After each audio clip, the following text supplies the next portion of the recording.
So what was interesting, actually, it was that you, personally, as a member of Transparency International, got the data, yes, from the company registry. And also there is a land registry, which is, everything is free, land registry you have to pay, but would you like to explain the whole procedure? Because it's not the same procedure in Macedonia. It's interesting to... Companies House is a big database of companies and individuals who, so the individuals who own the companies, and also the companies and their filing accounts.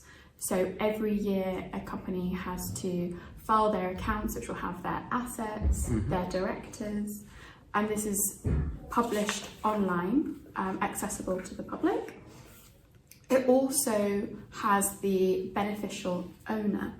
So who really controls the company? Because you can have directors, but they might not be the controlling mind of that company. So every company is required to declare who the person of significant interest is. Yeah. So every member of the public, the citizens, ordinary citizens, can dig really in depth about from this registry and from this land registry and company registry. Yes. So Companies House is it's free. Open for it's open. It's free, and individuals outside of the UK can access it as well. The whole registry can be accessed, and all the documents as well. You don't have to pay for the documents either. And what is so exciting about it being free and so accessible is that members of the public, journalists, civil society organisations can go on fishing expeditions. Yes. You know, you don't need to 100% know what you're going to uncover. You can be curious, and you could find things out that you weren't planning to find out.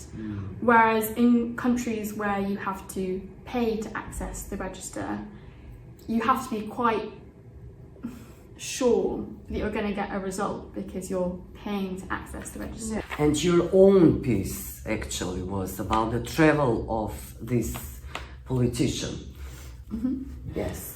It was difficult to access that information. I think that you mentioned 2 years that you were asking and asking again, and infos, and you finally got the whole story. Yeah, so I submitted a Freedom of Information request and it was delayed, and I submitted it to the Department of Health, and it was delayed, and I said, you know, this has been delayed, could you follow up on it?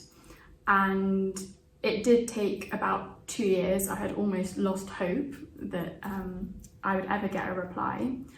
But eventually I did get a response, and it revealed information which was not in the public domain already. However, it would appear that the hospitality that was received should have been declared. What kind of, would you like to explain what was the piece? Yeah. More detailed. One of our ministers travelled to Northern Ireland for various meetings. That was in the public domain, but I wanted to know the schedule of those trips, so that's what I submitted the request for. And we found that he actually stayed overnight at the owner of a company which had received government contracts. And that hospitality, according to the ministerial code, we would expect to see it published proactively. Yes. It shouldn't have required a Freedom of Information request. So with that information, we then approached a journalist to see if they also thought it was an interesting story. And they did, and they did some further work approaching the company, approaching the minister for comment, and holding them to account on this issue. Thank you very much. Thank you.